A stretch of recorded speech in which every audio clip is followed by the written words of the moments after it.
ওয়ালাইকুম সবাইকে শুভেচ্ছা জানাচ্ছি। মাসুম মাহবুব। অবশেষে ক্ষমতায় চলে এসেছে বিএনপি, কোটি মানুষের প্রিয় দল বিএনপি। যারা মনে করেছিলেন যে বিএনপি ক্ষমতায় আসার পর ঠিক আগের মতোই তারা আওয়ামী চরিত্র উন্মোচন করবেন, তারা ইতিমধ্যে মাঠে নেমে গেছেন। তারা দেশের বিভিন্ন প্রান্তে বিরোধী মতের উপর হামলা শুরু করেছে। এখন পর্যন্ত বেশ কজন প্রাণ হারিয়েছে। সুবর্ণচরের মতো হাতিয়াতে নারী ধর্ষণের ঘটনা ঘটেছে। অর্থাৎ বিএনপি তার আনন্দ উৎসব যখন পালন করবে, ঠিক সেই সময় শোকের খবর চলে এসছে। এই দলটিকে আওয়ামী রূপে ফিরিয়ে নিতে চায় কিছু দুষ্কৃতিকারী। এ ব্যাপারে তারেক রহমান কঠোর সিদ্ধান্ত নিয়েছেন। ইতিমধ্যে বেশ কজনকে দল থেকে বহিষ্কার করেছেন। তারেক রহমান তার প্রতিনিধিদের অর্থাৎ দলীয় এমপিদের বলে দিয়েছেন প্রত্যেকটি জায়গা যেন শান্ত থাকে, কোনো প্রকার সন্ত্রাস তিনি গ্রহণ করবেন না। অর্থাৎ যে বিএনপি নেতা কর্মীরা মনে করেছিলেন তার দল ক্ষমতায় আসলে দখলদারিত্ব চালাবেন, লুটপাট করবেন, চাঁদাবাজি শুরু করবেন, তাদের জন্য দুঃসংবাদ আসছে। তারেক রহমান জিরো টলারেন্স নিতে যাচ্ছেন, কাউকে ছাড় দেবেন না।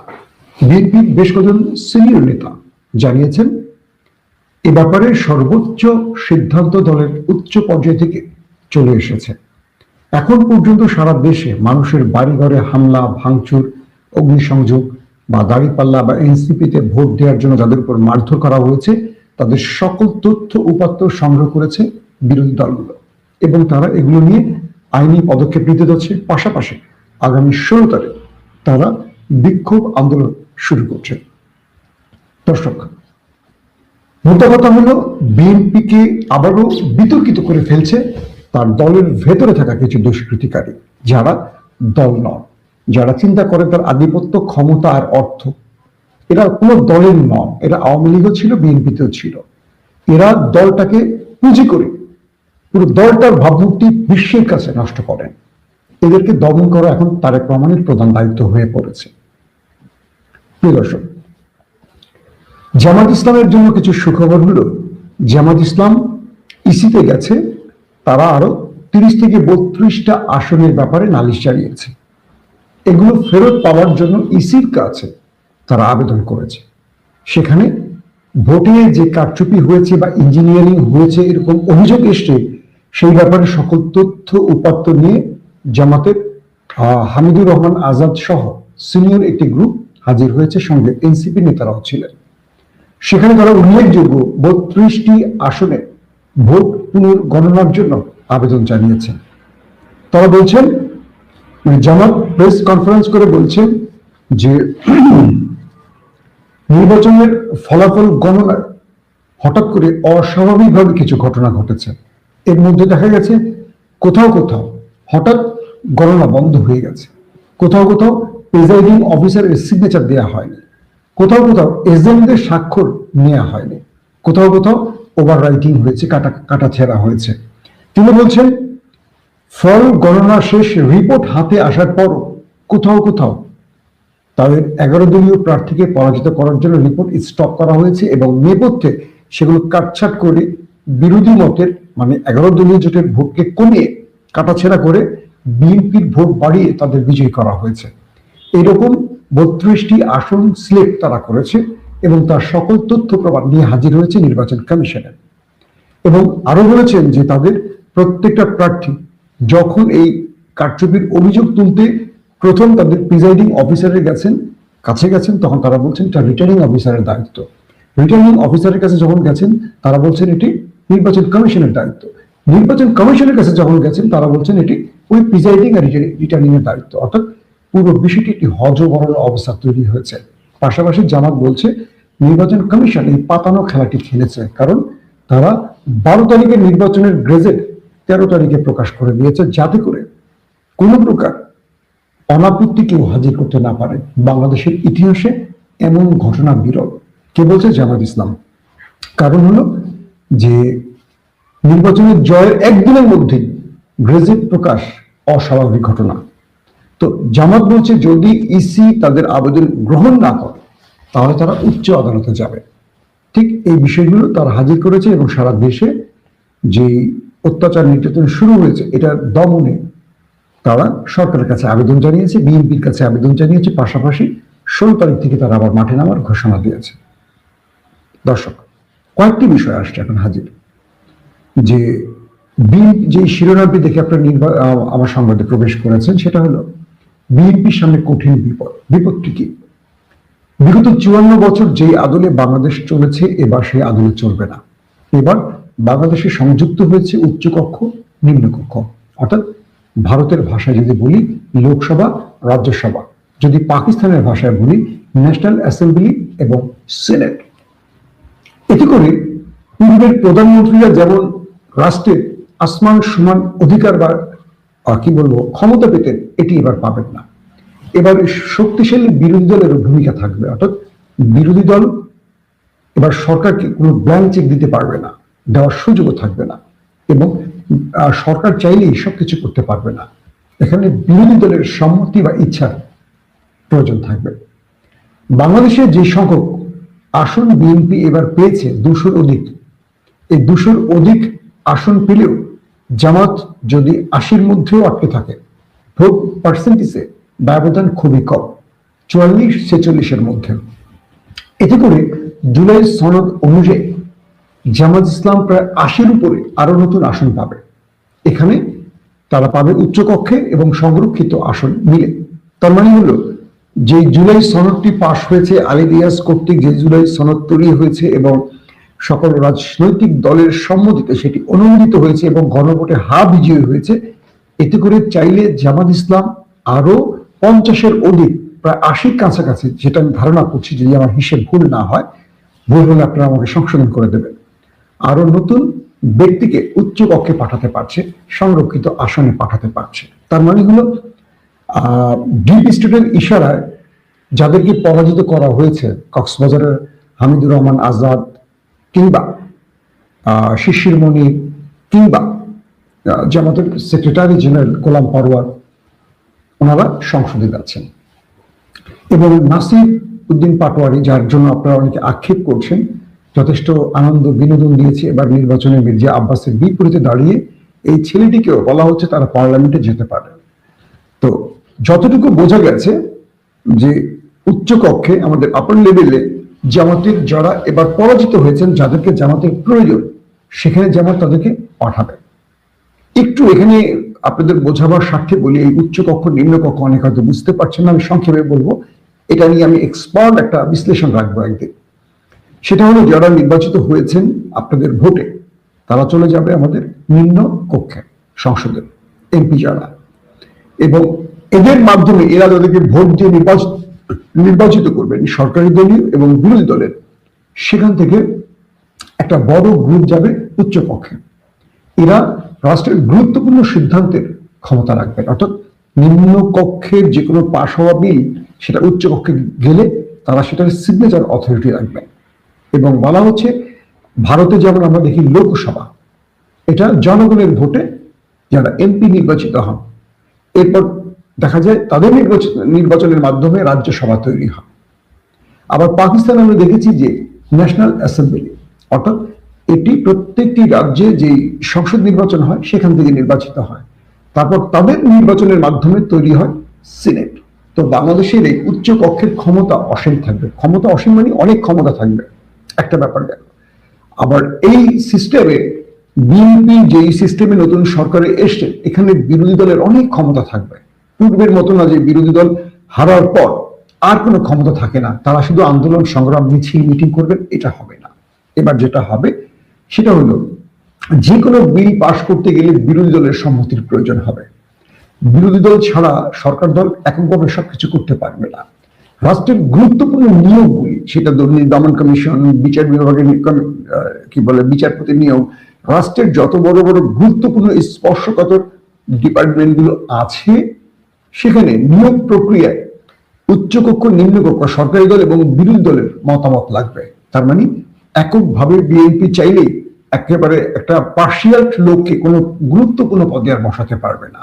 সেখানে বসাতে হলে বিরোধী মতের সম্মতি লাগবে। তার মানে বিএনপির জন্য একটা বড় ধাক্কা হলো, তারা চাইলেই এখন যে কোনো একজন ব্যক্তিকে কোনো গুরুত্বপূর্ণ পদে আর বসাতে পারবে না। দ্বিতীয় যে বিষয়টি হলো সেটি হলো এই জুলাই সনদ অনুযায়ী একজন ব্যক্তি দুটো মানে 5 করে 10 বছর প্রধানমন্ত্রী থাকতে পারবেন এবং একই সঙ্গে তিনি দলীয় প্রধান থাকতে পারবেন। তারেক রহমান যদি প্রধানমন্ত্রী হন সেক্ষেত্রে তিনি আর দলের চেয়ারপারসন থাকবেন না, হয়তো তার পরিবার থেকে বা সিনিয়র কোনো দলের নেতাকে তারেক রহমান এই পদটিতে বসাতে পারবেন। তারপর আমাদের সংসদ যারা এমপি নির্বাচিত হয়েছেন, দেখা যায় অনেক সময় যে এখানে যে কোনো একটি দলীয় সিদ্ধান্ত গ্রহণ করা হলে সকল এমপি সেটার পক্ষে হা ভোট দেন, না ভোট দেওয়ার সুযোগ ছিল না। এবার সেই সুযোগটি তৈরি হয়েছে, অর্থাৎ যে কোনো দলের, ধরেন বিএনপি একটি সিদ্ধান্ত নিল ভারতের পক্ষে যাবে, তো বিএনপি যারা ডান ব্লকের বা ভারত বিরোধী এমপিরা আছেন তারা চাইলে সেটার বিপক্ষে ভোট দিতে পারবেন বিরোধী দলের সাথে। এটিও বিএনপির ক্ষমতার ভারসাম্য এনে দেবে। পাশাপাশি আরো অনেকগুলো বিষয় রয়েছে যে বিষয়গুলো আমি এক্সপার্ট আলোচনার মাধ্যমে তুলে ধরবো, যেহেতু আজকের বিষয় এটি নয় আমার। তারপরে যে বিষয়টি হলো যে রাষ্ট্রের গুরুত্বপূর্ণ যতগুলো বিষয় আছে, সংবিধান পরিবর্তন থেকে শুরু করে প্রত্যেকটা ক্ষেত্রে দুই কক্ষের অনুমতি লাগবে, সরকার এবং বিরোধী মতের অনুমতি লাগবে। এবং জুলাই সনদটি বাস্তবায়ন বা পাশ হওয়ার কারণে 180 দিনের মধ্যে এটাকে বাস্তবায়ন করতে হবে বিএনপিকে। এখন পূর্বের মতো আর কোনো সিস্টেম চলবে না, এটি নিঃসন্দেহে সবার জন্য ভালো। আজকে হয়তো বিএনপি মনে করছে এটা আমাদের জন্য মানে আমাদের হাত পা বেঁধে দিয়েছে, বিষয়টা এরকম না। আগামী দিন বিএনপি বিরোধী চেয়ারে যখন বসবে তখন এটা সফলতা ভোগ করবে। আবার সরকারি দল চাইলেই পূর্বে যা হয়েছে সব করতে পারবে, নিজের মতো চুরি লুটপাট সব করবে, এটা আর সম্ভব হবে না। তারপরে জামাত যে আরো কতগুলো চমক নিয়ে আসছে, ধরেন জামাত তাদের যে 32টা বা 30টা আসনে নতুন করে আবেদন করেছে এবং ভোটকে রিকাউন্টিং এর জন্য, ভোট পুনর্গণনার জন্য এখান থেকে জামাত 30টা বা 25টা বা 20টা আসন পেলে তাদের সংখ্যা দাঁড়িয়ে যাবে প্রায় 100। আর এখানে যদি জামাত 100টি আসন আবারও পুনরায় পেয়ে যায় তাহলে জামাতের উচ্চকক্ষে প্রায় বিএনপির কাছাকাছি পাবে। এখন প্রশ্ন করবেন বিএনপি তো 200-এর অধিক সিট পেয়েছে, জামাত তো পেয়েছে 100-এর মতো, ধরেন যদি আরো 20টা জামাত পেয়ে থাকে নির্বাচন কমিশনের আবেদনের মাধ্যমে, যদি আরো 20টা 25টা জামাত ফেরত পায়, এখানে এই বিষয়টি কাউন্ট হবে না, এখানে কাউন্ট হবে ভোটের পার্সেন্টেজ। যদিও বিএনপি এখানে নোট অফ ডিসেন্ট দিয়েছে, কিন্তু জুলাই সনদ যেটি পাশ হয়েছে সেটি বিএনপির নোট অফ ডিসেন্টকে বাদ দিয়ে বাদ হয়েছে। অর্থাৎ বিএনপি এবং জামাতের ভোটের পার্থক্য, মানে 11 দলীয় জোট বা 12 দলীয় জোটের যে ভোটের পার্থক্য, সেখানে 2 কি 3% ভোটের পার্থক্য, 44-46। তো এতে করে উচ্চকক্ষে যারা যাবেন প্রায় বিএনপি আর জামাতের সংখ্যা প্রায় কাছাকাছি হয়ে যাবে। তার মানে জামাত চাইলে সেখানে আরো 80-র অধিক প্রার্থীকে নিয়ে যেতে পারবেন। যারা হেরেছেন এখন তাদেরকে পার্লামেন্টে দেখবেন আপনারা। তো এতে করে যে সুবিধাটা হবে জামাত যেটি চাইছে যে তারা নিম্ন কক্ষে এই আবেদনের মাধ্যমে, মানে 30 জন বা 32 জনের ভোট আবার রিকাউন্টিং এর যে আবেদনটি করেছে এখান থেকে তারা মিনিমাম 20 জনকে যদি পান, এটা তাদের জন্য বিশাল প্লাস পয়েন্ট। এটি একটি খেলা। দ্বিতীয় যে বিষয়টি হলো, মানে এই খেলাটির কারণে তারা উচ্চকক্ষে আরো অনেক কি বলবো প্রতিনিধি পাবে, মানে আমাদের এমপি সাহেবদের পাবে, সংরক্ষিত আসনে পাবে জামাত। এখানে বিএনপি একক সুবিধা নিতে পারবে না। পাশাপাশি যে বিষয়টি তৈরি হয়েছে, শ্যাডো মিনিস্ট্রি তৈরি করছে, ছায়া মন্ত্রিসভা। এটা আমি বলবো যে বাংলাদেশের উন্নত বিশ্বের একটা নতুন উদাহরণ সৃষ্টি করতে যাচ্ছে। এই ছায়া সরকার বা ছায়া মিনিস্ট্রি, শ্যাডো মিনিস্ট্রি এবার জামাত তৈরি করতে যাচ্ছে বিএনপির এগেনস্টে। এটা কি আসলে সংক্ষিপ্ত ভাষণে আপনাদের একটু বুঝাই। আমরা যখন ইংল্যান্ডে ছিলাম আমরা দেখেছি ওয়েস্ট মিনিস্টার পদ্ধতি, এটা ইংল্যান্ডে আছে, কানাডায় আছে, অস্ট্রেলিয়া, উন্নত দেশগুলোতে আছে। অর্থাৎ বিএনপি সরকার গঠন করে একটি মন্ত্রিসভা বানাবে। তো এই মন্ত্রিসভার কাজটা কি, তারা রাষ্ট্রের গুরুত্বপূর্ণ বিষয়গুলোর বিল পার্লামেন্টে পাশ হবে, সেগুলোকে পাশ করবেন এবং রাষ্ট্রে সেগুলো কি বলবো যে সংসদ থেকে পাশ হওয়া বিষয়গুলো রাষ্ট্রে ইমপ্লিমেন্ট করবে। মন্ত্রীরা সেই বিষয়গুলোকে টেক ওভার করবেন। ধরেন ভারতের সঙ্গে একটি অসামঞ্জস্য বা একটা কালো আইন করতে যাচ্ছে বাংলাদেশ, বিএনপি করতে যাচ্ছে। একটা উদাহরণ দিয়ে বোঝালাম, যেটা হাসিনা করেছে বিএনপি ঠিক এরকম একটা কাজ করতে যাচ্ছে। এটা বিএনপি পারবে না। কেন? ওই যে বললাম, পার্লামেন্টে ভোটাভুটি হবে, সেখানে আটকে যাবে। যদি বিএনপি তারপরও ভোটাভুটিতে টিকে যায় কোনো কারণে, তাহলে শ্যাডো মিনিস্ট্রি জামাত যেটা তৈরি করবে, সেখান থেকে এই বিলটির আদ্যপান্ত তারা উত্থাপন করবে। আজকে বিএনপি সাংবাদিক সম্মেলন করে বলবে, কালকে বিরোধী শিবির থেকে এটার মেরিট নিয়ে প্রশ্ন তুলে দিতে পারবে, একদম ব্যাখ্যা দিয়ে। ধরেন অর্থ বিল পাশ হলো, অর্থ বিলে বিএনপি মেগা প্রজেক্টের অনেক বড় বড় লুটপাটের বিষয় উত্থাপন করলো। ধরেন আমি আওয়ামী লীগকে টেনে বিএনপিকে দিয়ে বুঝিয়েছি, যদিও বিএনপি এরকম কাজ করবে কিনা আমি জানি না, যেটা আওয়ামী লীগ করেছে যদি বিএনপি ভুল করতে চায়। সেখানে এই শ্যাডো মিনিস্ট্রি তারা দেখাবে সরকার এই মেগা প্রজেক্টে কত হাজার টাকা দেখিয়েছে, ধরেন 2000 কোটি টাকা দেখিয়েছে। শ্যাডো মিনিস্ট্রি এই কাজটিকে, ধরেন ভোলা বরিশাল সেতু, এটা লাগবে 2000 কোটি টাকা। কে দেখালো? সরকার। জামাত এনসিপির জোট তারা পরের দিন এটার পুরো বিশ্লেষণ করে তথ্য উপাত্ত এবং বাস্তব ফিল্ড অভিজ্ঞতা হাজির করে তারা দেখাবে না, এটা তৈরি করতে লাগবে মাত্র 1200 কোটি টাকা। তার মানে বিএনপি 800 কোটি টাকা লুটপাটের পরিকল্পনা করেছে, এটা জাতিকে তারা দেখাতে পারবেন। অর্থাৎ আওয়ামী লীগ আমলে বিএনপি বা জামাত তারা ছিল রাজপথের লড়াইয়ের মাঠে। এবার বিএনপির এগেইনস্টে ডাক্তার শফিকুর রহমানের যে নতুন বিরোধী দল, তারা একটা নতুন দিগন্ত বা নতুন চিন্তা নিয়ে হাজির হয়েছে, সেটা হলো শ্যাডো মিনিস্ট্রি, ছায়া মন্ত্রিসভা। এখান থেকে তারা সরকারের প্রতিটি কাজের সমালোচনা করবেন, উপযুক্ততা প্রমাণ করবেন এবং সরকার কোন কাজটি ভুল করছে সরকারকে চোখে আঙুল দিয়ে দেখিয়ে দেবে। এতে লাভটা কি আসলে? এখন বলবেন এই ছায়া সরকারের তো কোনো ক্ষমতা নেই, তাদের কথা তো পুলিশ চলবে না, আমলা চলবে না। বিষয়টা সেটা নয়। অর্থাৎ কালকে যে কেউ চাইলে তার ব্যক্তিগত লাভের জন্য বা লুটপাটের জন্য কোনো মেগা প্রজেক্ট হাতে নেবে, আবার দেশ থেকে সেই টাকা লুটপাট করে বিদেশে পাচার করবে, এটি সম্ভবত আর পারবে না। কারণ প্রত্যেকটা কাজের শ্যাডো মিনিস্ট্রির কাজ হবে সেটাকে সমালোচনা করে বা সেটার কি বলবো যে গুরুত্বপূর্ণ বিষয়গুলোকে তারা উত্থাপন করে হাজির করে ফেলবে এবং কোথায় কোথায় ফাঁক ফোকর থাকবে, কোথায় দুর্নীতির সুযোগ থাকবে, কোথায় দুর্নীতি করবে, এগুলো এই শ্যাডো মিনিস্ট্রি এখন প্রত্যেক দিন জাতির কাছে হাজির করবে। তার মানে বিএনপি চাইলেও বেশি দূর এগোতে পারবে না। এই শ্যাডো মিনিস্ট্রিতে আরেকটা জিনিস লাভ হবে জামাত ইসলামের, সেটা হলো ধরেন বিএনপি 30 জন মন্ত্রী দিল বা 40 জন মন্ত্রী দিল, মন্ত্রী উপমন্ত্রী বা প্রতিমন্ত্রী দিল, প্রত্যেকটার এগেইনস্টে জামাত ইসলাম নিজের একটা মন্ত্রিসভা তৈরি করবে। ধরেন বিএনপির আইনমন্ত্রী হলো একজন, তার এগেইনস্টে শ্যাডো মিনিস্ট্রিতে থাকবে ধরেন অ্যাডভোকেট শিশির মনি। বিএনপি আমির খসরুকে অর্থমন্ত্রী দিলেন বা বাণিজ্য মন্ত্রী দিলেন, তার এগেইনস্টে জামাতের জোট থেকে থাকবে একজন বাণিজ্য মন্ত্রী। ধরেন বিএনপি অর্থমন্ত্রী দিল এহসানুল মাহবুবকে, তার এগেইনস্টে জামাত একটা শিক্ষামন্ত্রী দেবে। এরকম প্রত্যেকটা স্বরাষ্ট্রমন্ত্রী দিবে, তার এগেইনস্টে একটা স্বরাষ্ট্রমন্ত্রী দেবে। এরা যখনই কোনো কাজ করবে, ওই মিনিস্ট্রির কাজ হবে সেটাকে জাতির কাছে গ্রহণযোগ্য না অগ্রহণযোগ্য সেটাকে প্রমাণ করে তথ্যপত্র হাজির করা। যার কারণে বিএনপি এই জায়গাটায় অলওয়েজ চাপে থাকবে, শুধু না তারা সবসময় সঠিক পথ ধরে হাঁটতে হবে।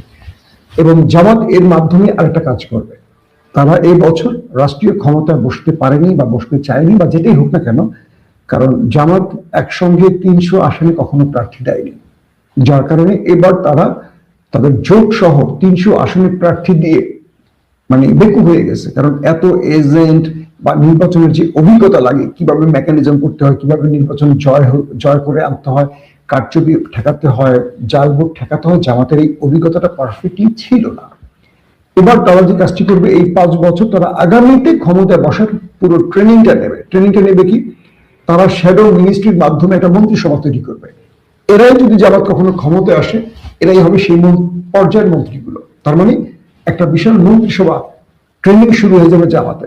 2 নম্বর, জামাত আগামী 5 বছর পর নতুন নির্বাচনের জন্য পুরো বাংলাদেশে তাদের অবস্থাটাকে পাকাপোক্ত করবে এবং বিশ্বের কাছে জামাত তুলে ধরতে পারবে তারা রাষ্ট্রীয় ক্ষমতার জন্য যোগ্য কিনা।